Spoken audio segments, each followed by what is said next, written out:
على وبركاته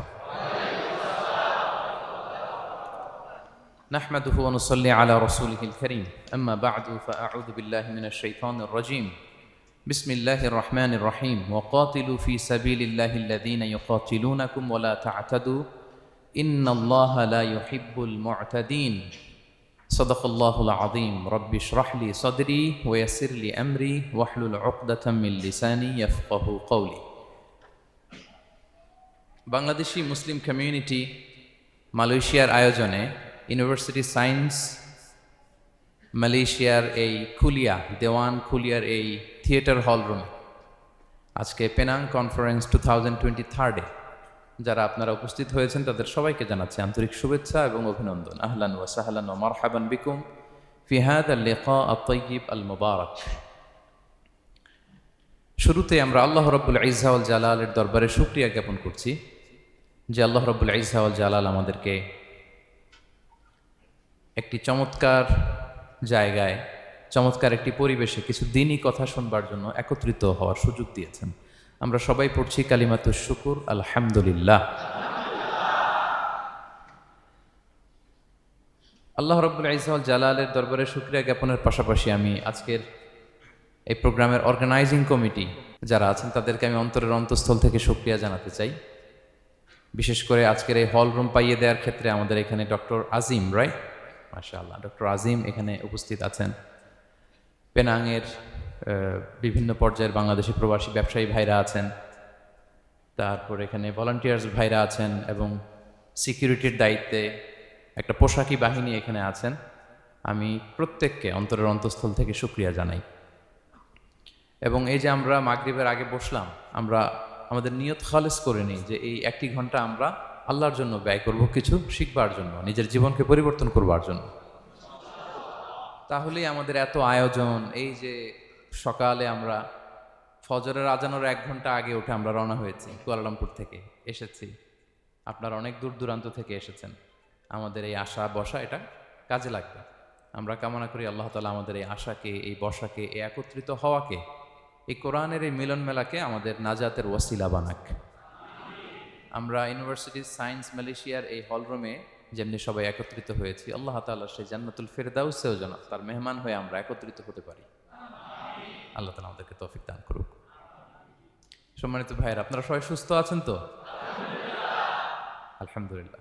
আল্লাহ তাআলা আপনাদের সবাইকে ভালো রাখুন, সুস্থ রাখুন, নিরাপদে রাখুন, তার সন্তুষ্টির পথে অবিচল রাখুন। কালামুল্লাহ মাজিদে আল্লাহ তাআলা জানিয়ে দিয়েছেন 7 শ্রেণীর ব্যক্তিকে তিনি অপছন্দ করেন। কয় শ্রেণীর? আবার বলুন, কয় শ্রেণীর? জি, 7 শ্রেণীর ব্যক্তিকে আল্লাহ তাআলা অপছন্দ করেন। তো মানে আল্লাহ তাআলা তাদেরকে ভালোবাসেন না। আমরা আজকে এই 7 শ্রেণীর ব্যক্তি কারা তাদের ব্যাপারে জানার চেষ্টা করব এবং আমরা সতর্ক হয়ে যাব যে আমরা যেন তাদের অন্তর্ভুক্ত না হই। কি বলেন? কোন 7 শ্রেণীর ব্যক্তি, কোন অভাগা, কোন কপাল পোড়া সেই 7 শ্রেণীর ব্যক্তি যাদেরকে আল্লাহ তাআলা পছন্দ করেন না, ভালোবাসেন না, এই মর্মে তিনি কালামুল্লাহ মাজিদে ঘোষণা দিয়েছেন। এবং আমরা সতর্ক হওয়ার চেষ্টা করব এই বৈশিষ্ট্য যেন কশিনকালেও কভু আমাদের মধ্যে না আসে। তাহলে কালামুল্লাহ মাজিদ আল্লাহ তাআলা যে জানিয়েছেন যে তিনি 7 শ্রেণীর ব্যক্তিকে পছন্দ করেন না, তার মধ্যে প্রথম শ্রেণী হচ্ছে সীমা লঙ্ঘনকারী। আরবিতে বলে আল মুআতাদুন। সীমা লঙ্ঘনকারী ব্যক্তিকে আল্লাহ তাআলা পছন্দ করেন না। লিমিট ক্রস করলে আল্লাহ তাআলা পছন্দ করেন না। লিমিটকে কেউ যদি ওভারস্টেপ করে, ক্রস করে, আল্লাহ তাআলা পছন্দ করেন না। সীমা লঙ্ঘনকে তিনি মোটেও পছন্দ করেন না।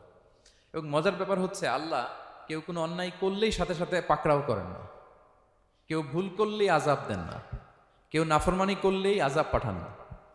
আল্লাহ অনেক সময় দেন, অনেক সময় দেন, শুধরে যাবার অনেক টাইম সে পায়। তারপরও যখন সে লিমিট ক্রস করে তখন আল্লাহ ধরেন।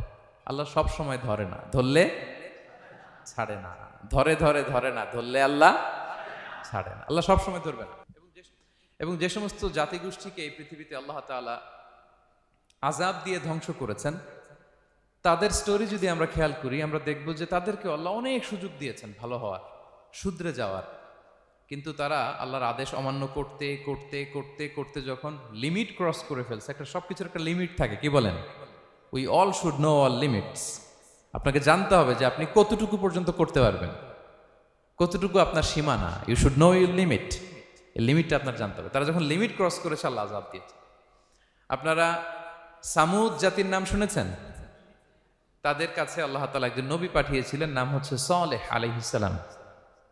আল্লাহ নবী সালেহ আলাইহিস সালাম, তিনি তাদেরকে দাওয়াত দিলেন যে হে আমার জাতিগোষ্ঠীর লোকেরা, এক আল্লাহর ইবাদত করো। তারা অবাধ্য হলো। তিনি সত্যের পথে আহ্বান করলেন, তারা এই কথা শুনলো না। একটার পর একটা আল্লাহর পায়গাম আসে, তারা অবাধ্য হয়, তারা আল্লাহ তাআলার আদেশকে মানে না। সবশেষে সামুদ গোত্র, তারা আবার খুব শক্তিশালী ছিল। তারা পাহাড় কেটে আর্কিটেকচার করে ডিজাইন করে কিভাবে আবাসন তৈরি করতে হয়, পাহাড়ি এলাকায়, মাউন্টেইন এলাকায় কিভাবে আবাসন তৈরি করতে হয়, এটার ব্যাপারে এক্সপার্ট ছিল। কিন্তু তারা সালেহ আলাইহিস সালামকে বলল, সালেহ তুমি পাগল, তুমি জাদুকর, তুমি যে আল্লাহর কথা বলছো আমরা মানবো এক শর্তে, যদি এই পাহাড়ের ভেতর থেকে 10 মাস গর্ভধারিণী একটা উট যদি বের করে আনতে পারো, এমন একটা শি ক্যামেল উট যদি বের করে আনতে পারো, যেই ওটের পেটের ভেতরে একটা বাচ্চা থাকবে এবং ওটটা পাহাড় থেকে বের হয়েই বাচ্চা ভূমিষ্ঠ করবে, এরপরে ওটের দুধ যেন আমরা খেতে পারি, তুমি যদি এটা দেখাইতে পারো তাইলে বুঝবো তুমি সত্য নবী। দোয়া করলেন, আল্লাহ আমার এই জাতি সামুদ, তারা তো চেয়েছে যে পাথর ভেতর থেকে যদি একটা উট বেরোয়, ওর যদি বাচ্চা দেয় আর দুধ দেয়, তাহলে তারা তোমাকে মেনে নেবে। আল্লাহ তুমি মেহেরবানি করে এই মিরাকেল, এই মুআজিজা তুমি তাদের দেখিয়ে দাও। আল্লাহ তাআলা দোয়া কবুল করলেন। হাজার হাজার মানুষের সামনে চাক্ষুষ দিবালোকের মুহূর্তে পাথর ভেঙে একটা উট বেরিয়ে এলো বিশাল আকৃতির, এবং 10 মাস গর্ভধারিণী উট, সাথে সাথে এই উট বেরিয়ে বাচ্চা প্রসব করবে, এবং সাথে সাথে এই ওলান থেকে উটের দুধ বেরোতে লাগলো। হাজার হাজার লোক এটার ওলান থেকে দুধ নিয়ে তারা তৃপ্ত হলো। আচ্ছা, এই মুহূর্তে তাদের কি করা উচিত ছিল বলেন তো? আশহাদু আল্লা ইলাহা ইল্লাল্লাহ ওয়া আশহাদু আন্না মুহাম্মাদুর রাসূলুল্লাহ ওয়া আশহাদু আন্না সালিহান নাবিয়্যুল্লাহ, এটা পড়া দরকার ছিল না? দরকার ছিল। কিন্তু তারা একের পর এক গোয়ার তুমি করতে করতে করতে করতে চাক্ষুষ দিনের বেলা এত বড় একটা মুআজিজা দেখার পরেও তারা অস্বীকার করলো। সাল্লাল্লাহু আলাইহি ওয়াসাল্লাম বললেন, তোমরা তোমাদের ওয়াদা পূরণ করো। তারা বলল, তুমি বড্ড বড় জাদুকর, তুমি যেন তেন জাদুকর না, তুমি পাহাড়ের ভেতরে জাদু ঢুকাই ফেলছো। কি মনে হয় তারা লিমিট ক্রস করে ফেলছে না? এবার ক্রস করছে না? তারা সীমা লঙ্ঘন করে ফেলেছে। দে ক্রসড দেয়ার লিমিট। এবার তো আর ছাড় দেয়া যায় না, কারণ আমি আপনাদের বলেছি শুরুতে যে আল্লাহ সব সময় ধরে না, কিন্তু যখন ধরে ছাড়ে না। আযাব চলে আসলো। কি আযাব? আর্থকোয়েক, রাজফা, পুরো ভূখণ্ড কেঁপে উঠলো। কেঁপে ওঠার সাথে সাথে সব মাটিতে পড়ে গেল। 2 নাম্বার আসলো সাউন্ড ওয়েভ, শব্দ নিনা, প্রচন্ড শব্দ তরঙ্গ। জিবরাইল আলাইহিস সালাম ওই এলাকার উপরে এসে এমন জোরে এক চিৎকার মারলেন, ওই চিৎকারে সামুদ গোত্রের প্রতিটি লোক কানের পর্দা ফেটে মুহূর্তের মধ্যে লাশ হয়ে জমিনে পড়ে রইল। Because they cross their limit. তারা তাদের লিমিট ক্রস করেছে। আর যারা লিমিট ক্রস করে, যারা সীমা লঙ্ঘন করে, তাদেরকে আল্লাহ তাআলা পছন্দ করেন না। আপনারা লূত আলাইহিস সালামের নাম শুনেছেন? উনি আল্লাহর একজন নবী ছিলেন। ওনাকে আল্লাহ তাআলা জর্ডান, বর্তমানে যে জর্ডান দেশ আছে সেখানে পাঠিয়েছিলেন। একটা কমিউনিটি ছিল সাদুম কমিউনিটি। ওই সাদুম কমিউনিটিতে তিনি এসেছিলেন।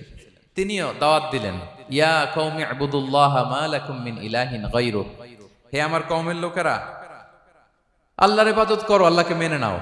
ওরা অস্বীকৃতি জানালো। সত্যের পথে আহ্বান করলেন, অস্বীকৃতি জানালো। ওদের পাশ দিয়ে ক্যারাভেন যেত, কাফেলার লোকেরা ডাকাতি করত। ডাকাতির শাস্তির ব্যাপারে তিনি ভয় দেখালেন, তারা নিবৃত্ত হলো না। এমনকি তারা সমলিঙ্গের প্রতি যৌন আকর্ষণ বোধ করতো। নাউযুবিল্লাহ। হোমোসেক্সুয়ালিটি, এখন একটা গ্রুপ আছে দেখবেন যে রংধনু নিয়ে মিষ্টি মিষ্টি কথা শোনায় বিশ্বব্যাপী। তাদের সাইন হচ্ছে রংধনু, রেইনবো। তারা ছেলেতে ছেলেতে বিয়ে, মেয়েতে মেয়েতে বিয়ে, এটাকে প্রমোট করে। নাউযুবিল্লাহ মিন যালিক। আমাদের এই মুসলিম সমাজে যেন এই আবর্জনা প্রবেশ করতে না পারে, আমাদেরকে সচেতন থাকতে হবে, ঠিক কিনা? এই সাদুম কমিউনিটির একটা বদ অভ্যাস ছিল, তারা ছেলেতে ছেলেতে বিয়ে করত, পুরুষে পুরুষে। আল্লাহ নবী লূত আলাইহিস সালাম তাদেরকে বুঝালেন যে পৃথিবীতে কেউ এই পাপ কাজ করেনি। প্রাণীদের মধ্য থেকেও একটা পুরুষ প্রাণীর প্রতি আকৃষ্ট হয় না। তোমরা আশরাফুল মাখলুকাত হয়ে কিভাবে এই কাজ করো? তোমরা থামো। তিনি নানা ভাবে হৃদয় নিংড়ানো ভাষা দিয়ে দাওয়াত দিলেন, কিন্তু তারা মানল না। তারা এই পাপ কাজ করতেই লাগলো। আল্লাহ তাআলা ফেরেশতা পাঠিয়েছিলেন ওনার কাছে পুরুষের আকৃতিতে। তারা এই আল্লাহর পাঠানো ফেরেশতাদের সাথে এই অপকর্ম করার প্ল্যান করেছিল। তারা মনে করেছিল সাধারণ মানুষ, আসলে এগুলো ছিল কি আল্লাহর ফেরেশতা। তো আল্লাহর ফেরেশতার সাথে যেহেতু এরকম পাপ কাজের চিন্তা করেছে, তার মানে দে ক্রস দেয়ার লিমিট। কি বলেন? সীমা লঙ্ঘন করে ফেলছে। আযাব, পানিশমেন্ট তাদের জন্য অবধারিত হয়েছে। আল্লাহ তাআলা শাস্তি দিলেন। কি শাস্তি দিলেন? সিম্পল। জিবরাইল আলাইহিস সালাম এসে পুরো শহরটাকে উঠাইয়া উল্টায় ফেলে দিলেন। আল জাযাউ মিন জিনসিল আমাল, যে যেরকম পাপ করে তার শাস্তি এরকম। ওরাও স্বাভাবিক মানুষের যে নেচার, এটার উল্টায় ফেলছে। কি বলেন? পুরুষ আকৃষ্ট হবে, সেক্সুয়াল অ্যাট্রাকশন ফিল করবে নারীর প্রতি, নারী পুরুষের প্রতি। এই যে নেচারকে উল্টাইছে না, আল্লাহকে তোদের শহরটারে উল্টাই দিলাম। জিবরাইল আলাইহিস সালাম এসে পুরো সাদুম শহরটাকে আকাশে উঠিয়ে একটা আছাড় মারলেন, আপসাইড ডাউন। উপরের অংশ চলে গেল নিচে, সব মাটির অতল গহ্বরে।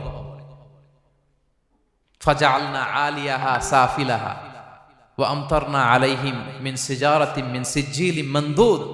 আল্লাহ বললেন উপরের অংশ নিচে নিয়ে নিলাম, পুরো শহরটারে উল্টে দিলাম, আর পাথর বৃষ্টি বর্ষণ করলাম, সব শেষ। ওই জায়গাটা আজও আছে, ওইটা জর্ডান এবং ইসরায়েলের সীমান্তে। এটাকে এখন বলে মৃত সাগর, আল বাহরুল মাইয়িত আরবিতে, ইংরেজিতে বলে ডেড সি। কি সি? Dead sea. মৃত সাগর কেন? কারণ ওখানে কোনো প্রাণী জন্মায় না। ওই সাগরে কোনো মাছ নাই, কোনো ব্যাঙ নাই, এমনকি কোনো শ্যাওলাও নাই। গজবের জায়গা। লবণের density at least 10 times more than the natural sea. সাধারণ সাগরের পানিতেই তো কত লবণ, আমরা মুখে নিলে রাখতে পারি এত লবণ। ওইটার চেয়ে কমপক্ষে 10 গুণ বেশি লবণাক্ত। গজবের জায়গা, আযাবের জায়গা। এবং আযাব কেন এসেছে? They cross their limit. তারা সীমা লঙ্ঘন করেছে। আর ইন্নাল্লাহা লা ইউহিব্বুল মুতাদিন, আল্লাহ তাআলা সীমা লঙ্ঘনকারীকে পছন্দ করেন না। আরেকজন নবীর কথা বলে এই পয়েন্টটা শেষ করি। মূসা আলাইহিস সালাম, ফেরাউনের হেদায়েতের জন্য আল্লাহ তাআলা মূসা আলাইহিস সালামকে পাঠিয়েছিলেন। তিনি নানাভাবে তার ভাইকে নিয়ে দাওয়াত দিতে লাগলেন, কিন্তু ফেরাউন এই কথা মানে না। ফেরাউন বলে তুমি যে নবী, প্রমাণ কি? মূসা আলাইহিস সালাম বলেন দেখো এই যে আমার হাতে লাঠি।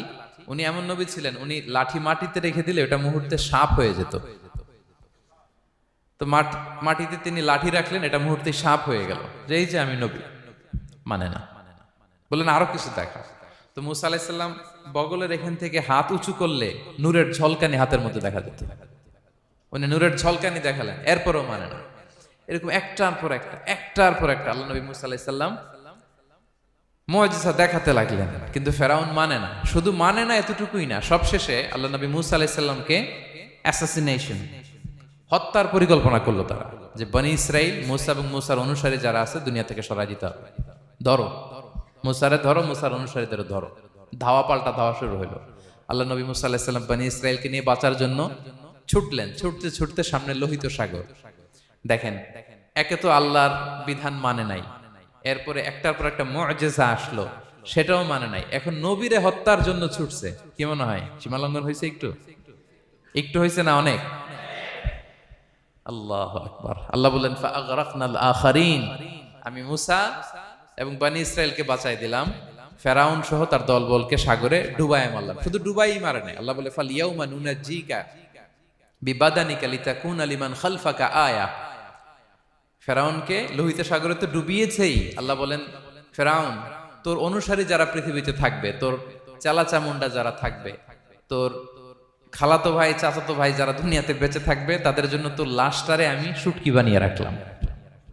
Up to the day of judgement, কিয়ামত পর্যন্ত ফেরাউনের লাশটা মিশরের জাতীয় জাদুঘরে ড্রাই বডি হিসেবে আছে। আমি নিজে দেখে এসেছি, নিজ চোখে মমিফাইং করে শুটকি বানায় রাখছে।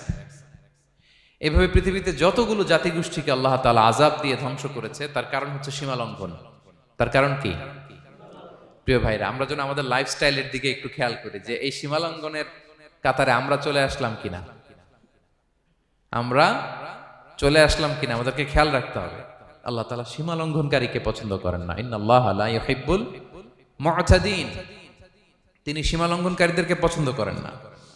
এমনকি রাসূলুল্লাহ সাল্লাল্লাহু আলাইহি ওয়াসাল্লামের বায়োগ্রাফি যদি আমরা খেয়াল করি, আমরা দেখব যে তিনি যখন যুদ্ধের জন্য অভিযান পরিচালনা করতেন, দল পাঠাতেন, সেনাবাহিনী পাঠাতেন, তখন তাদেরকে বলতেন, খবরদার যুদ্ধের ময়দানে সীমালঙ্ঘন করো না, সীমালঙ্ঘন করো না, খবরদার।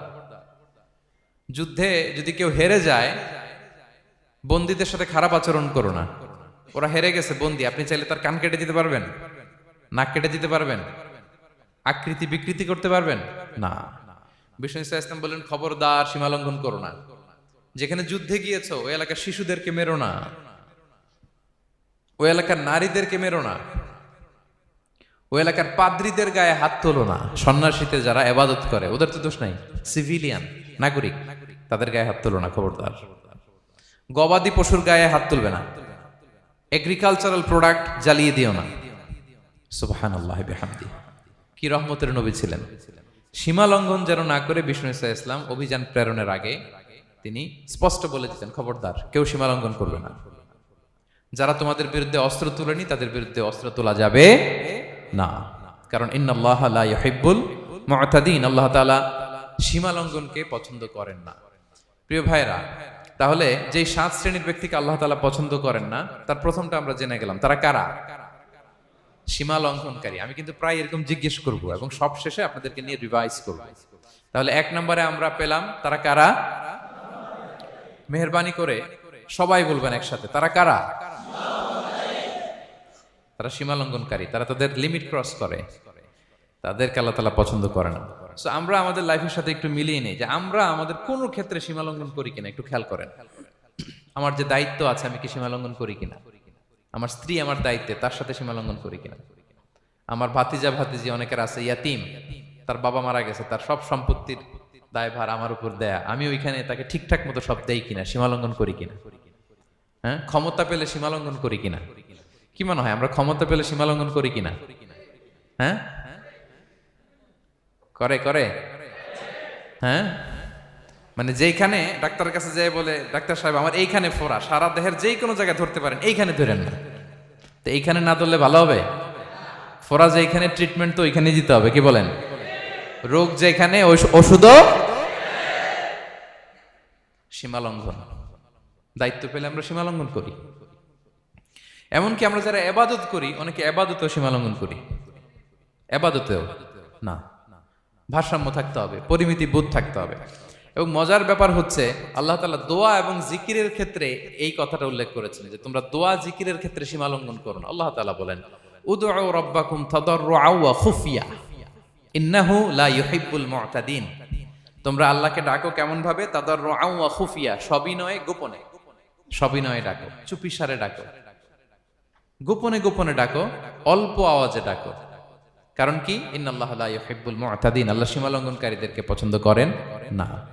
তাহলে আপনি যদি দোয়া করেন আল্লাহর কাছে, যখন জিকির করবেন বিনীতভাবে, চুপিসারে, সবিনয়ে, বিষ্ণু ঈসা ইসলাম যেভাবে শিখিয়েছেন ওইভাবে জিকির করবেন। নাকি জিকির করতে করতে মানুষের কাঁধে উঠবেন?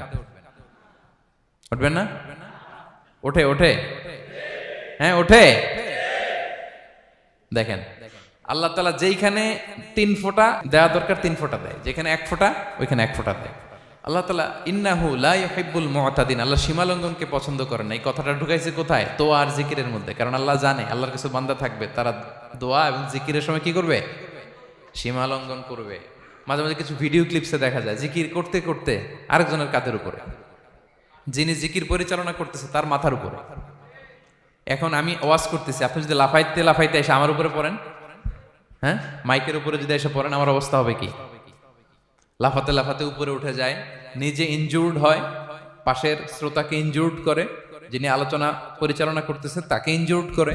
এরকম আছে না নাই? ইন্নাহু লা ইউহিব্বুল মুতাদিন, আল্লাহ তাআলা সীমা লঙ্ঘনকে পছন্দ করেন না। তাহলে আমাদের প্রত্যেকের উচিত আমাদের লিমিট জানা, আমরা যেন আমাদের কখনো লিমিটকে ক্রস না করি। প্রিয় ভাইরা, এটা প্রতিটি ক্ষেত্রে, ইভেন ইবাদতে আমরা যেন সীমা লঙ্ঘন না করি। এই পয়েন্টটা মনে থাকবে আপনাদের? আচ্ছা, তাহলে 2 নম্বরে আমরা চলে যাই। 2 নম্বরে যে শ্রেণীকে আল্লাহ তাআলা পছন্দ করেন না তারা হচ্ছে জালিম বা অত্যাচারী। জালিম বা অত্যাচারী, যারা জুলুম করে তাদেরকে আল্লাহ তাআলা পছন্দ করেন না। আল্লাহ তাআলা বলছেন فأما الذين كفروا فأعذبهم عذابا شديدا في الدنيا والآخرة وما لهم من ناصرين। যারা দুনিয়াতে কুফরি করবে কঠিন শাস্তি দুনিয়াতেও আখিরাতেও। وأما الذين آمنوا وعملوا الصالحات فيوفيهم أجورهم। আর যারা ঈমান আনবে সৎকর্ম করবে তাদের প্রতিদান আমি আল্লাহ বুঝিয়ে দেব। ওয়াল্লাহু লা ইউহিব্বুয যালিমিন। তবে জেনে রেখো আল্লাহ তাআলা জালিমিনদেরকে পছন্দ করেন। তাহলে 2 নম্বরে পাওয়া গেল কাদেরকে পছন্দ করে না। আপনি যদি কারো প্রতি জুলুম করেন তাহলে আপনি জালেম, সে হচ্ছে মজলুম। সে কি মজলুম। মজলুম আপনার ক্ষমা না করলে আল্লাহ তাআলা আপনার ক্ষমা করবে না। মজলুম যদি ক্ষমা না করে আল্লাহ তাআলা কঠিন কালো আপনাকে ক্ষমা করবে না। এজন্য জুলুম যেন আমরা কখনো না করি প্রিয় ভাইরা। জুলুম শুধু আল্লাহ তাআলা আমাদের উপরই হারাম করেনি, আল্লাহ নিজের উপর হারাম করছে। জুলুম শুধু আমাদের জন্যই হারাম না, আল্লাহর জন্য হারাম। আল্লাহ তাআলা বলেন হাদিসে কুদসিতে, ইয়া ইবাদি, হে আমার বান্দারা, ইন্নী হারামতু যুলমা আলা নাফসি, আমি জুলুমকে আমি আল্লাহ নিজের উপর হারাম করেছি। ওয়া জাআলতুহু বাইনাকুম মুহাররামা, এবং এই জুলুমকে তোমাদের উপর হারাম করেছি। ফালা তাযালামু, তোমরা একে অপরের উপর জুলুম করো না। জুলুম শুধু আমাদের উপরই হারাম না, আল্লাহ নিজের উপর হারাম করেছেন। তাহলে জুলুমের সাথে কি মুমিনের কোনো সম্পর্ক থাকতে পারে? পারে না। এবং আল্লাহ তাআলা কখনো কোনো বান্দার উপর জুলুম করেন না। ওয়া আন্নাল্লাহা লাইসা বিযাল্লামিন লিল আবিদ, তিনি তার বান্দার উপর জুলুম করেন না। কোনোভাবেই যেন জুলুম না হয়ে যায়, এজন্য আল্লাহ তাআলা কিয়ামতের দিন মাওয়াজিনাল কিসত, ন্যায়ের মানদণ্ড তিনি প্রতিষ্ঠা করবেন, যাতে একটু ভুল না হয়ে যায়, জুলুম না হয়ে যায়। আমরা মাঝে মাঝে যে দোকান থেকে বস্তায় বস্তায় চাল নিয়ে আসি না, চাল দেখা যাবে যে 1 মণ চাল হয়তো সামান্য একটু কমও হইতে পারে, সামান্য একটু বেশিও হইতে পারে, এরকম হয় না? দেখবেন যে দিছে 10 কেজি, বাসায় এসে দেখবেন যে 10 কেজির চেয়ে একটু বেশি, একটু সামান্য বেশি কয়েক গ্রাম, অথবা 10 কেজির চেয়ে সামান্য কয়েক গ্রাম কম, এরকম হয়ে যায় না? মানুষ তো আমরা, কি বলেন? কিন্তু আল্লাহর নিক্তি পাল্লায়, মিজানের পাল্লায় এরকম হবে নাকি? হবে হবে। আল্লাহ বলে না, মাওয়াজিনাল কিসত, ন্যায়ের মানদণ্ড সেটা। ফামাইয়া আমাল মিসকালা যাররাতিন খায়রান ইয়ারা, যাররা পরিমাণ ভালো করেছো তো সেটাও ওজন দেয়া যায় ওই পাল্লায়। সুবহানাল্লাহ পড়বেন না? ওমাইয়া আমাল মিসকালা যাররাতিন শাররান ইয়ারা, অনুপরিমাণ খারাপ করেছো সেটাও ওজন দেয়া যায়। কারণ ওয়া আন্নাল্লাহা লাইসা বিযাল্লামিন লিল আবিদ, তিনি বান্দার উপর জুলুম করেন না। তিনি এমন পাল্লা দিয়েছে যাতে জুলুম না হয়। আমাদেরটাই ভুল হয়ে যেতে পারে, ওনারটাতে ভুল হলে চলবে না, কেউ জিতে যাবে, ঠকে যাবে, কি বলেন? জাররা কাকে বলে? জাররা, জাররা মানে এত ছোট জিনিস, এত ক্ষুদ্র জিনিস যেটা খালি চোখে দেখা যায় না। বাংলাদেশের উদাহরণ দিলে বুঝতে পারবেন ভালো। বাংলাদেশে শীতের সিজনের কথা মনে আছে আপনাদের? না মালয়েশিয়া এসে সব খাই ফেলাইছেন? হ্যাঁ, মালয়েশিয়া তো সারা বছর গরম, সারা বছর বৃষ্টি, শীত হয় না। তো বাংলাদেশের শীতের সিজনে টিনের ঘর যাদের থাকে, মনে আছে কিনা জানি না আপনাদের, ওই টিনের চালে যদি ছিদ্র থাকে, শীতের দিন টিনের চালে যদি ছিদ্র থাকে, তাহলে মাঝে মাঝে দেখবেন ওই চিকন ছিদ্রটা দিয়ে সূর্যের একটা আলো ঘরের ভিতরে ঢুকে। মনে পড়ে? টিনের চালের ছিদ্র, চিকন এই ছিদ্রটা দিয়ে সূর্যের একটা চিকন রশ্মি নিচে পড়ে।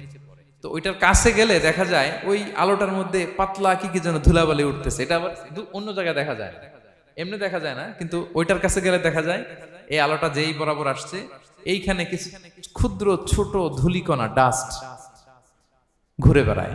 আল্লাহ বলে এইটার নাম হচ্ছে যাররা। ফামাইয়া আমাল মিসকালা যাররাতিন খায়রান ইয়ারা, এই ডাস্ট উড়ে বেড়ানো ছোট্ট ধূলিকণা যেটা খালি চোখে দেখা যায় না, এতটুকু ভালো যদি করো সেটাও সেই মিজানের পাল্লায় ওজন দেয়া যায়। এতটুকু খারাপও যদি করো সেটাও সেই মিজানের পাল্লায় ওজন দেয়া যায়। আল্লাহু আকবার। তিনি তার বান্দার উপর জুলুম করেন না। জুলুম তিনি নিজের উপর হারাম করেছেন, আমাদের জন্য কি করেছেন? হারাম করেছেন। এবং বিষ্ণু ইসলাম আরো ভয়ঙ্কর কথা বলেছেন। তিনি বলেছেন, মান যালামা কিদা শিবরিন মিনাল আরদি তুবিকাহু মিন সাবঈ আরাদিন, কেউ যদি জুলুম করে তার ভাইয়ের 1 বিঘত পরিমাণ জমিন খায়। 1 বিঘত চিনেন তো? এই যে আমার এই আঙ্গুল থেকে এই আঙ্গুলটা, এটা টান টান করলে যতটুকু জায়গা, এটার বলে 1 বিঘত। শিবের আরবিতে বলে শিবের। হ্যাঁ, মান যালামা কিদা শিবর, বিষ্ণু বলেন এই এক শিবর, এক বিঘত জমি যদি কেউ অন্যায়ভাবে জুলুম করে তার ভাইয়ের কাছ থেকে খায়, কিয়ামতের দিন তুবিকা আলাইহি সাবউ আরাদিন, এই 7 জমিনকে আল্লাহ তাআলা তার ঘাড়ে চাপাবে, খা এবার খা। অন্যের জমি খাওয়ার এত শখ ছিল, এবার 7 জমিন ঘাড়ে কর। কিয়ামতের ময়দানে আপনার দেহটারে বিশাল আকৃতির করা হবে, এই 7 জমিনকে আপনার কাঁধে তুলে দেওয়া হবে। এজন্য আমরা অন্যের রাইটস, অধিকার যেন নষ্ট না করি, কারো উপর যেন জুলুম না করি, কোনোভাবেই না। আমরা নানাভাবে এই জুলুমটা করি।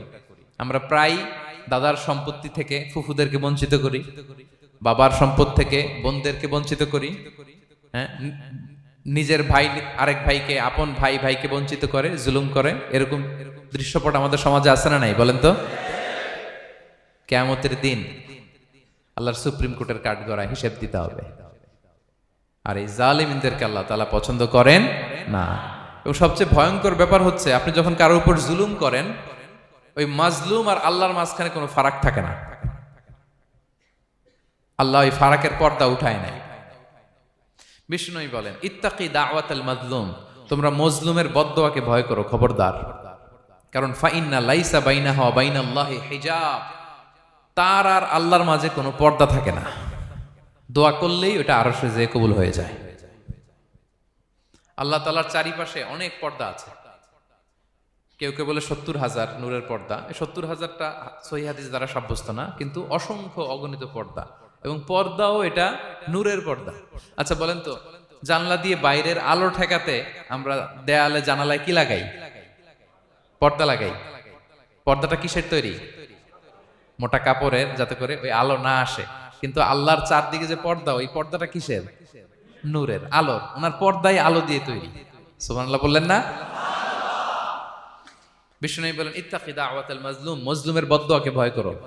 ফাইন্না লাইসা বাইনাহা ওয়া বাইনাল্লাহি হিজাব, কেউ যখন মজলুম হয়ে কেঁদে বদদোয়া করে, তার আর আল্লাহর মাঝে ওই পর্দা থাকে না। বদদোয়া করছে, ডাইরেক্ট কবুল। খবরদার আমার পেনাঙ্গের ভাইয়েরা, আমরা যেন জালিম না হই। In it's any form, operation in it's any form, যেই কোনো ভাবে, যেই কোনো ক্ষেত্রে, যেই কোনো ধরনের হইতে পারে জুলুম। কাউকে আপনি ছোট্ট কোনো কাজে ঠকালেন, বন্টন নীতিতে ঠকালেন, হ্যাঁ, জমি মেরে দিয়ে ঠকালেন, আমানত মেরে দিয়ে ঠকালেন, ইন ইটস এনি ফর্ম যদি জুলুম করে থাকেন, খবরদার। মজলুমের কান্না কখনো বৃথা যায় না। মজলুমের কান্না কখনো বৃথা যায় না। জীবনের কোনো না কোনো সময়ে এর প্রায়শ্চিত্ত আপনাকে করতে হবে। জীবনের কোনো না কোনো সময়ে এর প্রায়শ্চিত্ত করে আপনাকে মরতে হবে। তাহলে কোন বিশ্বাসী কি জালিম হতে পারে? কারণ ইন্নাল্লাহা লা ইউহিব্বুল যালিমিন, আল্লাহ তাআলা জালিমদেরকে পছন্দ করেন না। তাহলে জুলুমের সাথে আমাদের কোনো সম্পর্ক আছে? হ্যাঁ, কোনো সম্পর্ক আছে? তাহলে 2 শ্রেণীর ব্যক্তির কথা আমরা জানলাম যাদেরকে আল্লাহ পছন্দ করেন না। 1 নাম্বার, প্রথমটা কি ছিল? সীমা লঙ্ঘনকারী, লিমিট যে ক্রস করে, ইন্নাল্লাহা লা ইউহিব্বুল মুআতাদিন। 2 নম্বরে কি জানলাম? হ্যাঁ, জালিম, অত্যাচারী, অপ্রেসর। অপ্রেসরকে আল্লাহ তাআলা পছন্দ করেন না। তাহলে এই দুইটারে আমরা নো বলে দিলাম আজকের এই কনফারেন্স রুমে। আওয়াজ করে বলেন তো সবাই, নো। এই লিমিট ক্রস আর জুলুম, নো, চলে গেছে, খালাস। এবার 3 নম্বরে দেখি আল্লাহ কাদেরকে পছন্দ করেন না। 3 নম্বরে আল্লাহ তাআলা অহংকারী, দাম্ভিক লোককে পছন্দ করেন না। অহংকারী, আমাদের তো অহংকার টহংকার নাই না? আছে? অহংকার আছে? কিসের অহংকার বলেন? টাকার, আর ক্ষমতার, আর সৌন্দর্যের, আর হ্যাঁ পাওয়ার, সোশ্যাল পাওয়ার। এই যে অহংকার, অহংকারের খাঁচা থেকে মুক্ত রাখো আমাদেরকে তুমি প্রভু হয়ে, পড়েন আমিন। এটা একটা ভয়ঙ্কর খাঁচা। আচ্ছা, অহংকার করার আমাদের আছে কি বলেন তো? কিছুই নাই। আল্লাহ বলে ওয়া খুলিকাল ইনসানু দাঈফা, তোমাদেরকে আমি দুর্বল করে তৈরি করছি। আমরা দুর্বল, শুধু দুর্বল না, দুর্বলের ঘরের দুর্বল। আমার বাপ ছিল দুর্বল, আমার দাদা ছিল দুর্বল, আমরা 14 গোষ্ঠী কি? হাল আতা আলাল ইনসানি হিনুম মিনাদ দাহরি লাম ইয়াকুন শাইআম মাযকুরা। আল্লাহ বলেন একটা সময় ছিল উল্লেখ করার মতো তোমার কিছুই ছিল না। আজকে তো এত লম্বা চোরা মানুষ, আমরা কিছুই ছিলাম না। আমার বর্তমানে বয়স চলে 36, 37। তা আজ থেকে 37 বছর আগে আমি কি ছিলাম? আমার অস্তিত্বই ছিল না। আমার কোনো নাম ছিল না, আমার কোনো গ্রাম ছিল না, আমার কোনো অ্যাড্রেস ছিল না, আমার কোনো পরিচিতি ছিল না। আজ থেকে আরো 37 বছর পরে একটু খেয়াল করেন তো, এখন তো 37, আরো 37 ধরেন বাঁচলাম। এরপরে আমি দুনিয়া, দুনিয়া থাকবে কিন্তু আমি নাই। আজকে কার জন্য আটকে আছে দুনিয়ার কাজ বলেন তো? আপনার দাদার জন্য, আপনার নানার জন্য। তো আপনাকে লাগে কেন? আপনাকে লাগে? লাগে না তো আমাকে। আমি দুনিয়া, একদিন কিছুই ছিলাম না। আল্লাহ বলেন হাল আতা আলাল ইনসানি হিনুম মিনাদ দাহরি লাম ইয়াকুন শাইআম মাযকুরা। তুমি কিছু ছিলা, একটা সময় কিছুই ছিলা না, উল্লেখ করার মতো তুমি কিছুই ছিলা না। অস্তিত্বহীনের জগৎ থেকে তোমাকে আমি অস্তিত্ব আনলাম। তোমার বাবার পৃষ্ঠদেশ থেকে তোমার মায়ের গর্ভাশয়ে আমি তোমাকে ফেললাম। সেখানে আমি আল্লাহ তোমাকে একটু একটু করে তিলে তিলে বড় করলাম। 9 মাস 10 মাস পরে মায়ের পেট থেকে দুনিয়াতে তুমি আসলে। দেখেন তো দুনিয়ায় আসার পরে আমাদের অবস্থাটা কি? কাপড় নাই, চোপড় নাই, এভাবে চলে আসছি। আসার পরে কেউ যদি মুখে খাবার তুলে দেয় তাইলে খাইতে পারি, হ্যাঁ, তাও লিকুইড খাবার, এদিক দিয়ে দিলে এদিক দিয়ে পড়ে যায়, খালি মুছতে হয়। মেহমান একজন এসে আদর করে কোলে নিচে পেশাব করে দিছি ভরাইয়া, আছে না নাই? হয়েছে না, হয়েছে না এরকম? আদর করে একটা কোলে নিছেন, এখনই না ডায়াপার আসছে মিয়া। আজ থেকে 10 বছর আগে এগুলো ছিল নাকি? প্যাম্পাস ডায়াপার ছিল, এই কাঁথা টাথা নিয়ে কোলে নেওয়া লাগতো, এরপরে দিছে ওদিক দিয়ে জামা টামা ভিজে শেষ। ইভেন রাসূল সাল্লাল্লাহু আলাইহি ওয়াসাল্লামের কোলেও এরকম বাচ্চারা পেশাব করে দিছে, এরকম হাদিস আছে। আদর করে মায়েরা বাবারা আসলেই তো তার বাচ্চাকে রাসূল সাল্লাল্লাহু আলাইহি ওয়াসাল্লাম কোলে দিতেন, পেশাব করে দিতেন। তো কার কোলে উঠছে এটাও জানি না, পেশাব করে ভরাই দিচ্ছে। পেশাব পায়খানা করে 6 লাভ। লিকুইড দিলে খেতে পারি, শক্ত কিছু খেতে পারি না। এই তো আমি, এই তো আমার ক্ষমতা। একজন যে বললেন ক্ষমতার অহংকার, এই তো ক্ষমতাটা তো এতটুকু। এরপরে যখন জোয়ান হয়েছে, এখন তো জোয়ান, এখানে একটা ভূমিকম্প হইলে কি অবস্থা হবে বলেন তো জোয়ানদের? হ্যাঁ, কাঁপতে কাঁপতে সব শেষ। একটা ভূমিকম্প, একটা তুফান হলে ওটার বিরুদ্ধে দাঁড়াতে পারি না। একটা তুফান, রাস্তায় টায়ার পাংচার হলে লাফ দিয়ে উঠি। ক্ষমতা আমার, আমার নাকি ক্ষমতার অহংকার? কি দুর্বল আমরা, হ্যাঁ? কুকুর আমাদেরকে কামড় দিলে আমরা কুকুরের কামড়ও দিতে পারি না, ঠিক কিনা? মশা যে কামড়ায়, এটা ধরতে না পারলে কিছু করতে পারি? কামড় মাইরা দিছে দৌড়। বল্লা পোকা আইসা যদি কামড় দিয়ে দৌড় দিয়ে কিছু করতে পারেন? তো কিসের কিসের ক্ষমতা আপনার? এরপর আবার যদি 70-80 বছর হায়াত পাই, আবার আগের মতো যেখানে বসি ওইখানেই ডাইরেক্ট, আছে না নাই? বয়স যখন 80 হয়ে যায় আর থাকে শরীরের কন্ট্রোল, আবার যেখানে বসে ওইখানেই পেশাব পায়খানা। খাবার দিলে খাইতে পারি, পিঠটা বাঁকা হয়ে কুজু হয়ে গেছে, এর নাকি আবার অহংকার? সাজে অহংকার? সাজে অহংকার? সাজে একজনের, আওয়াজ করে বলতে হবে তিনি কে? 3 নম্বরে অহংকার দাম্ভিককে আল্লাহ পছন্দ করেন না। প্রিয় ভাইরা, আল্লাহ বলেন কারুনের ঘটনাকে আল্লাহ এখানে এনেছেন। আল্লাহ বলেন ইন্না কারুনা কানা মিন কওমি মূসা। কারুন ছিল মুসা আলাইহিস সালামের কওমের লোক, মুসা আলাইহিস সালামের কাজিন ছিল মূলত। কারুন নামে একজন সম্পদশালী ছিল। মিশরের রাজধানী কায়রো থেকে 100 কিলো দূরে ফাইয়ুম নামে একটা জেলা আছে, ওখানে তার বাড়ি ঘর। আমি দেখে এসেছি, কয়েকবার গিয়েছে।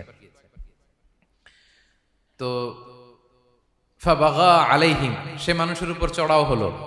ওয়া আতাইনাহু মিনাল কুনুজি মা ইন্না মাফাতিহাহু লাতানু বিল উসবাতি উলিল কুওয়া। আল্লাহ বলেন এই কারণকে আমি এত সম্পদ দিয়েছি, এত বেশি ছিল তার সম্পদ, সম্পদগুলো যে সে আলমারির ভিতরে রাখতো, ওই আলমারির যে চাবি হইতো, এই চাবিগুলোরে ওজন করার জন্য, কাঁধে নেওয়ার জন্য 10 জন পেশি শক্তি পুরুষ লাগতো। আলমারি রাখার জন্য না, কি রাখার জন্য? আলমারি ভর্তি যে সোনা দানা গহনা, ওইটা যে চাবি, ওই চাবিগুলা বহন করতে একদল পেশি পুরুষ লাগতো, এত সম্পদ। তো তাকে এলাকার লোকেরা বলেছিল ক্বালালাহু কওমুহু লা তাফরাহ, হে কারণ তুমি গর্ব করো না। কারণ তাকে বলছিল মুসা আলাইহিস সালাম যাকাত দাও, সে বলতেছে আমি যাকাত দিব কেন? এই সম্পদ তো আমার। ইন্নামা উতিতুহু আলা ইলমিন ইনদি, আমি আমার বুদ্ধি খাটায় এই সম্পদ কামাইছি, আমার সম্পদ আমি খাবো, আমি যাকাত দিব কেন? আল্লাহ বলেন ইন্নাল্লাহা লা ইউহিব্বুল ফারিহিন, কারণ তুমি অহংকার করলে আমি আল্লাহ অহংকারকে বরদাস্ত করি না, অহংকারীদেরকে আমি আল্লাহ পছন্দ করি না। আমি অহংকারকে পছন্দ করি না, অহংকারকে আল্লাহ তাআলা পছন্দ করেন না। কি হয়েছিল কারণের নসিবে? আল্লাহ বলেন ফাখাসাফনা বিহি ওয়া বিদারিহিল আরদ ফামা কানা লাহু মিন ফিআতি ইয়ানসুরুনাহু মিন দুনিল্লাহ ওয়া মা কানা মিনাল মুনতাসিরিন। আল্লাহ বলেন সে যখন অহংকার দেখালো, আমি কারুনকে আর কারুনের সব সম্পদ মাটির ভেতরে দাবিয়ে দিলাম, মুহূর্তেই দাবিয়ে দিলাম। সহিহ বুখারীতে এসেছে ইয়াতাজালজালু ফিল আরদ, প্রতিদিন 1 বিঘত করে কারুন জমিনের ভিতরে যেতেই থাকবে, যেতেই থাকবে, যেতেই থাকবে কিয়ামতের আগ পর্যন্ত। আল্লাহু আকবার। কারণ অহংকার করেছিল। আল্লাহ বলে আমি অহংকারীদের পছন্দ করি না। সূরা লুকমানে আল্লাহ বললেন ওয়ালা তুসাইর খাদ্দাকা লিন-নাস, মানুষ থেকে মুখ ফিরিও না। ওয়ালা তামশি ফিল আরদা মারাহা, জমিনে অহংকার ভরে হেঁটো না। ইন্নাল্লাহা লা ইউহিব্বু কুল্লা মুখতালিন ফখুর, আল্লাহ তাআলা অহংকারীদেরকে, দাম্ভিকদেরকে পছন্দ করেন না। এই যে আমি বলছি যে 7 শ্রেণীর লোককে আল্লাহ পছন্দ করেন না, এটা আমার মন গড়া বানানো কথা। প্রতিটি কথার পেছনে কোরআনের যুক্তি আছে। কোরআনে আল্লাহ তাআলা বলছেন আল্লাহ অহংকারীদেরকে পছন্দ করেন না। ইংরেজিতে কি বলে? ইগো আছে আমাদের, হ্যাঁ ইগো, এটা ছেড়ে ফেলতে হবে, অহংকার করা যাবে না। আমার প্রিয় ভাইয়েরা একটু মনোযোগী হন, এই আয়াতের তাফসীরটা একটু সংক্ষেপে বুঝিয়ে দেই। আল্লাহ তাআলা বলছেন ইন্নাল্লাহা লা ইউহিব্বু কুল্লা মুখতালিন ফখুর, আল্লাহ কোন মুখতাল আর ফাখুরকে পছন্দ করেন না। মুখতাল আর ফাখুর মানে কি? মুখতাল মানে যে অহংকার করে মনে মনে। কিছু লোক আছে ভিতরে ভিতরে নিজের বড় মনে করে, বাইরে বলে না বা বলার সাহস পায় না, কিন্তু ভিতরে ভিতরে ভাবে আমি কোন হনুরে, কি বলে আমি কোন, আমি তো বড়, আরে আমার চেয়ে বড় বেশি জানে নাকি কেউ, আমার চেয়ে কিছু পারে নাকি, আমি তো, কিন্তু এটা মুখ দিয়ে বলে না, ভিতরে ভিতরে আছে না নাই? এদেরকে আরবিতে বলে মুখতাল। কি বলে? মুখতাল। আরেকজন ফাখুর, সে শুধু ভিতরে না, এটা প্রকাশ্যে বলে বেড়ায়, এটা আরো ডেঞ্জারাস। ফাখুর সে আরো খারাপ, সে প্রকাশ্যে তার অহংকার প্রদর্শন করে, বলে বেড়ায় যে আমি বড়, আমি বড়, আমি বড়। এই আমি বড় কথাটাই সবচেয়ে ভয়ঙ্কর। আমি বড় কথাটাই সবচেয়ে ভয়ঙ্কর। নিজে যাকে বড় বলে বড় সে, লোকে যাকে বড় বলে বড় সে হয়। আমার প্রিয় পেনাঙ্গের ভাইয়েরা, নিজেকে বড় মনে করা এটা শয়তানের স্বভাব। কার স্বভাব? বিনয়ী হওয়া এটা নবীদের স্বভাব। আল্লাহ তাআলা ফেরেশতাদেরকে বলেছিলেন উসজুদু লি আদম, তোমরা আদমকে সিজদা দাও। ফাসাজাদাল মালাইকা কুল্লুহুম, সবাই সিজদা দিল ইল্লা ইবলিস, কে ছাড়া? ইবলিস ছাড়া। সে নিজেকে বড় মনে করেছিল, শয়তান।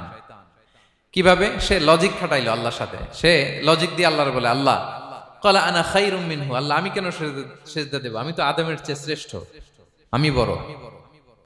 আল্লাহ বলতেছে তুমি বড়, কেমনে বড়?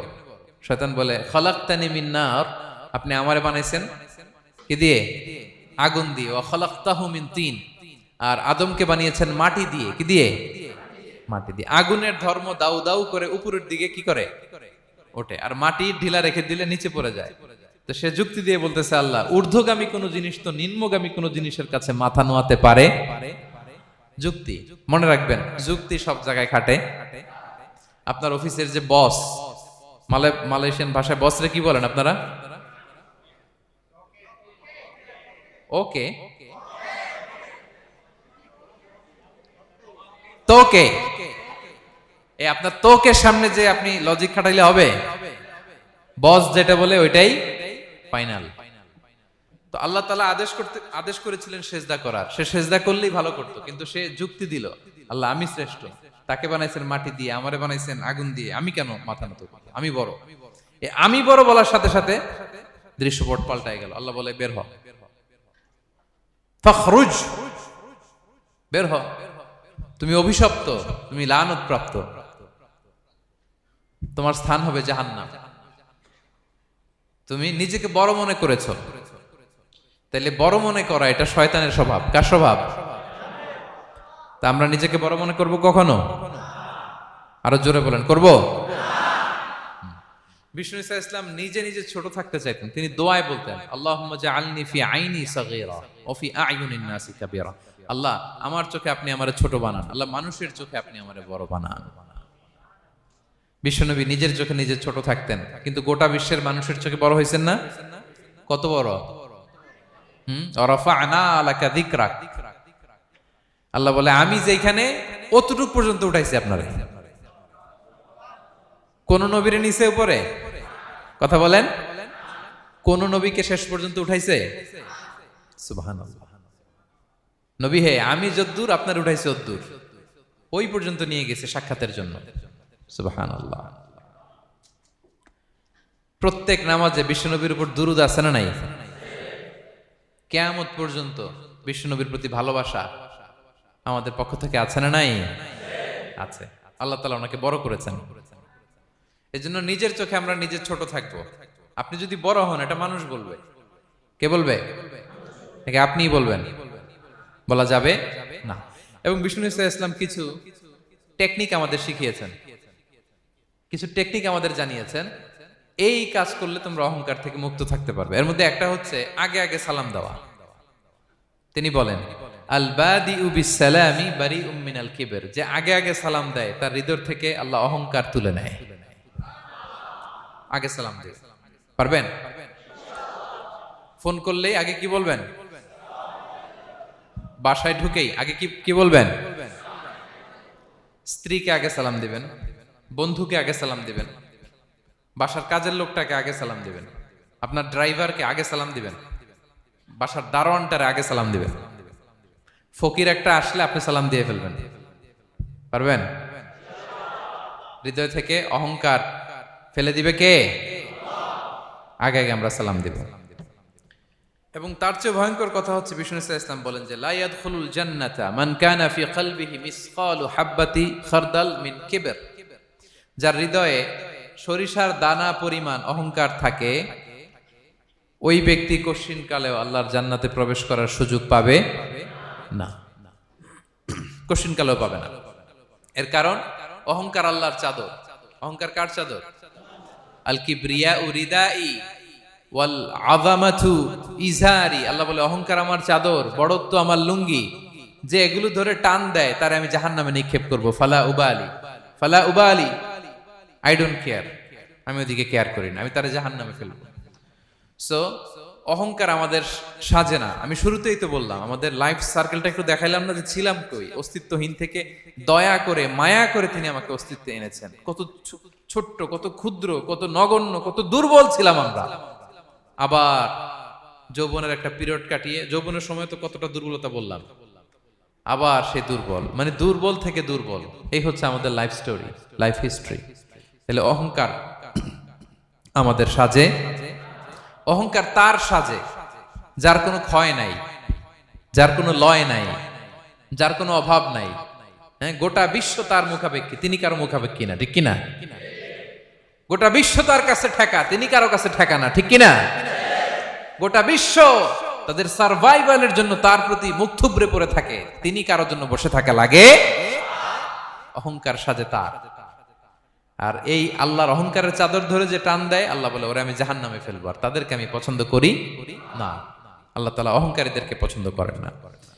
তাহলে অহংকারকেও আমরা না বলে দিব, নো বলবো। নো, আওয়াজ করে বলেন নো।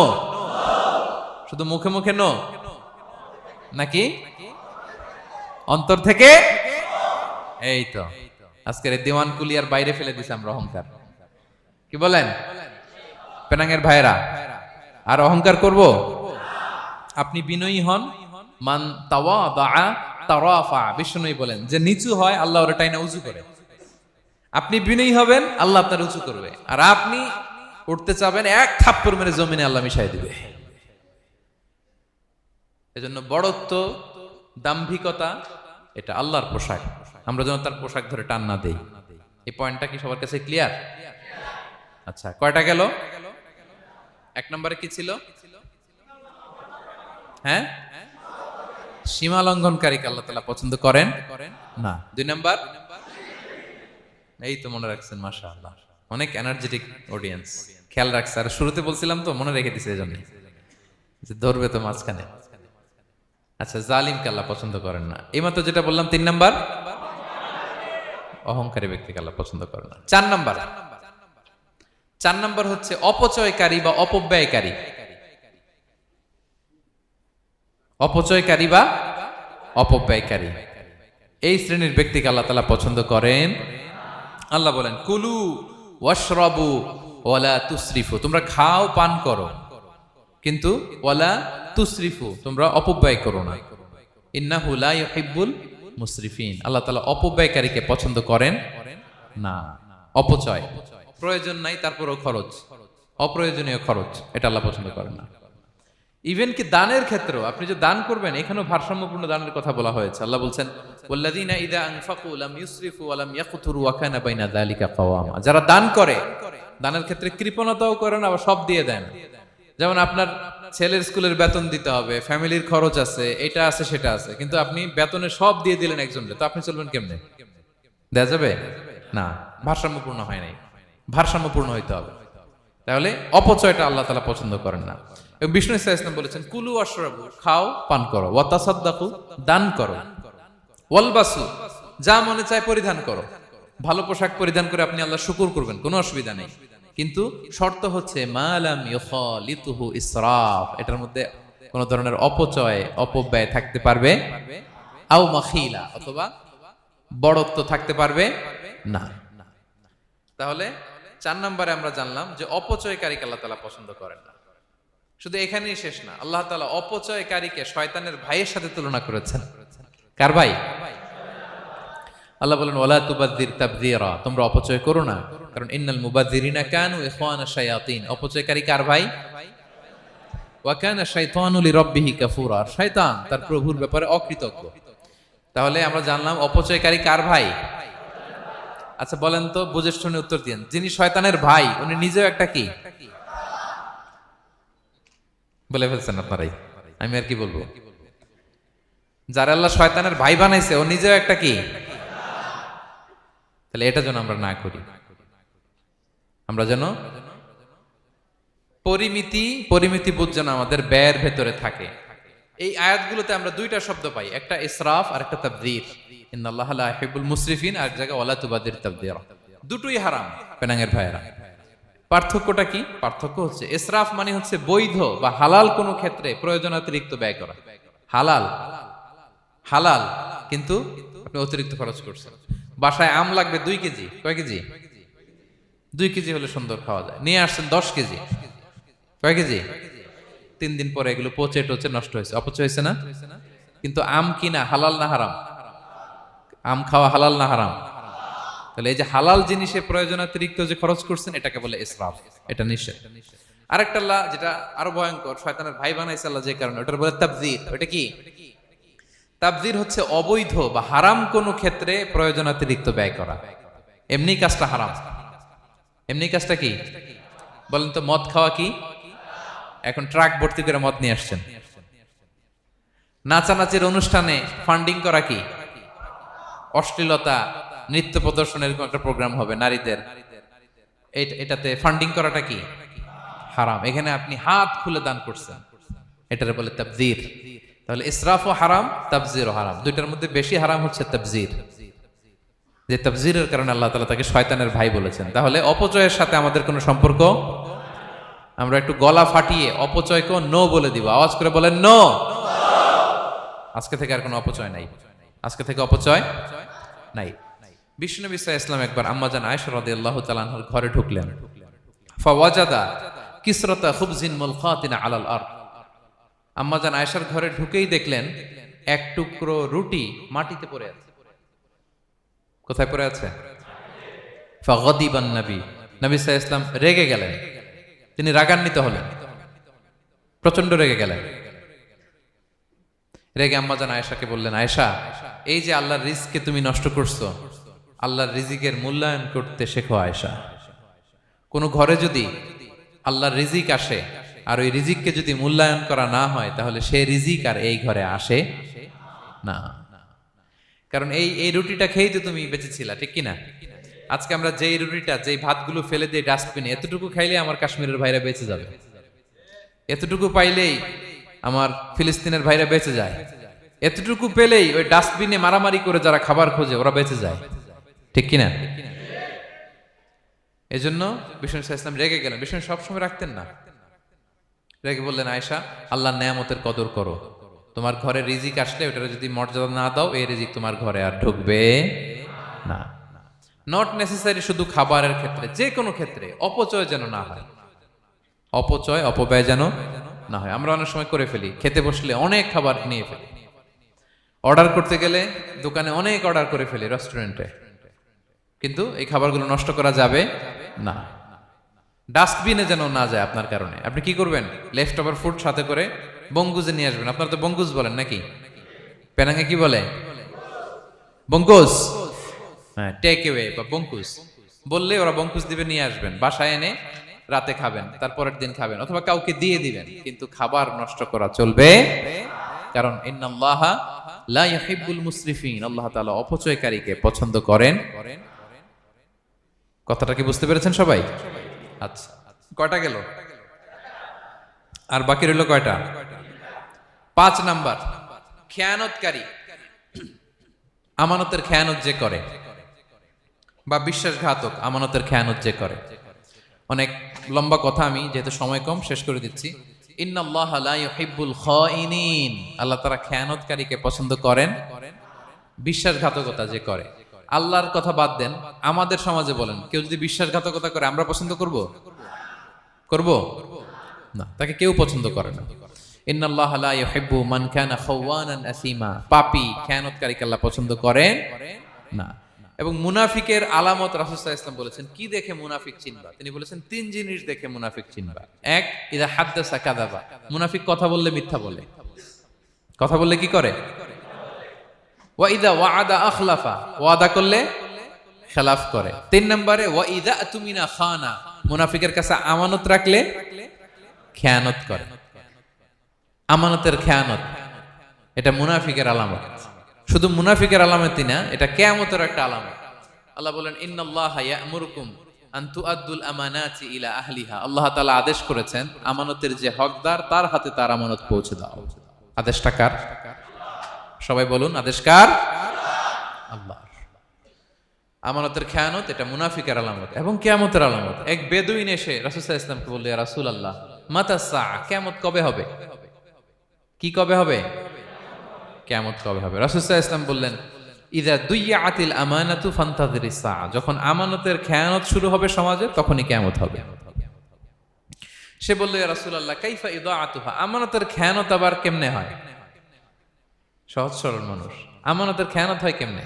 বিষ্ণু বললেন, ইদা উসিদাল আমরু ইলা গায়রি আহলিহি ফান্তাযিরিস সাআ, যে লোক যেই কাজের যোগ্য নয় তাকে যখন সেই কাজে বসিয়ে দেয়া হবে তখনই কিয়ামত হয়ে যাবে। এখন এটা আছে না নাই সমাজে? বলেন। হ্যাঁ, যে যেই কাজের যোগ্য না সেই কাজ সে পায় না। সবাই বলেন তো, যে যেই চেয়ারে বসার যোগ্যতা রাখে না ওই চেয়ারে সে বসে কি বসে না? নেতা হওয়ার যোগ্যতা নাই, নেতা হয়ে গেছে। পদের যোগ্যতা নাই, পদ পেয়ে গেছে। চাকরির যোগ্যতা নাই, ওই যে উপর থেকে ফোন আসছে, ফোনের ঠেলায় চাকরি হয়ে গেছে। দেশেরও 12টা বেজে গেছে। এইভাবেই আমানতের খেয়ানত হয়। প্রিয় ভাইরা, আমানত ব্যাপারটা অনেক বড়। অনেকে মনে করে, আপনারা কি বোরিং হয়ে যাচ্ছেন? আর অল্প, আর ম্যাক্সিমাম 10 মিনিট। প্রিয় ভাইরা, আমানত এই ব্যাপারটা অনেক বড়। অনেকে মনে করে, একজন আমার কাছে একটা মোবাইল রেখে গেছে, বলছে ভাই এই মোবাইলটা আগামী সপ্তাহে এসে নিয়ে যাবে। তো অনেকে মনে এইটাই শুধু আমানত, অনেকে ভালো। বা 10,000 রিঙ্গিট রেখে বললো 3 দিন পরে এসে আমি টাকাটা তোমার কাছ থেকে নিব। তো আপনি দিয়ে দিলেন, এটা তো আমানতদার হলেনি। কিন্তু শুধু এতটুকু আমানত নয় প্রিয় ভাইয়েরা আমার, আল্লাহ তাআলা আমাদেরকে যা দান করেছেন তার সবই আমানত, সবকিছুই আমানত। এই যে আমাকে আল্লাহ জ্ঞান দিয়েছেন, এই জ্ঞানটা আমানত। যাদেরকে আল্লাহ পরিচিতি দিয়েছেন, পরিচিতি এটা আমানত। আমার অর্থ, আমার সন্তান, আমার ক্ষমতা, আল্লাহর দেয়া প্রতিটি নিয়ামতই আমানত। এবং এই আমানতের ব্যাপারে আল্লাহ তাআলা জিজ্ঞেস করবেন। আপনি একটা প্রতিষ্ঠানের প্রধান, এই প্রতিষ্ঠান আপনার কাছে আমানত। আপনি মসজিদের সভাপতি, এই মসজিদ আপনার কাছে আমানত, আপনি চেয়ারম্যান, এই ইউনিয়ন পরিষদটা আপনার কাছে আমানত। কি বলেন? আপনি MP, member of the parliament, এই নির্বাচনী এলাকাটা আপনার কাছে আমানত। আপনি রাষ্ট্রপ্রধান, পুরো রাষ্ট্রের প্রতিটি ইঞ্চি আপনার কাছে কি? এই আমানতের খেয়ানত যখন হবে, বিষ্ণু বললেন তখনই কিয়ামতের অপেক্ষা করো, ফান্তাযিরিস সাআহ, কিয়ামত হয়ে যাবে। তাহলে খেয়ানতকারীকে আল্লাহ তাআলা পছন্দ করেন না, আমানতের খেয়ানতকে পছন্দ করেন। আর আমানত এটা ব্যাপক বিষয়, আমার জ্ঞান, আমার ক্ষমতা, আমার পরিচিতি, আমার সন্তান, আমার স্ত্রী, সবকিছু আমানত, এবং এগুলোর ব্যাপারে আল্লাহ তাআলা আমাদেরকে জিজ্ঞেস করবেন। কয়টা গেল? তাহলে খেয়ানতকে আমরা নো বলে দিব, আওয়াজ করে বলেন নো। একটা সাথে আমাদের সম্পর্ক নেই। 6 নম্বরে হচ্ছে ফাসাদ সৃষ্টিকারী, বিশৃঙ্খলা সৃষ্টিকারী। সমাজে যারা বিশৃঙ্খলা সৃষ্টি করে তাদেরকে আল্লাহ পছন্দ করেন না। আল্লাহ বলেন ইন্নাল্লাহা লা ইউহিব্বুল মুফসিদিন,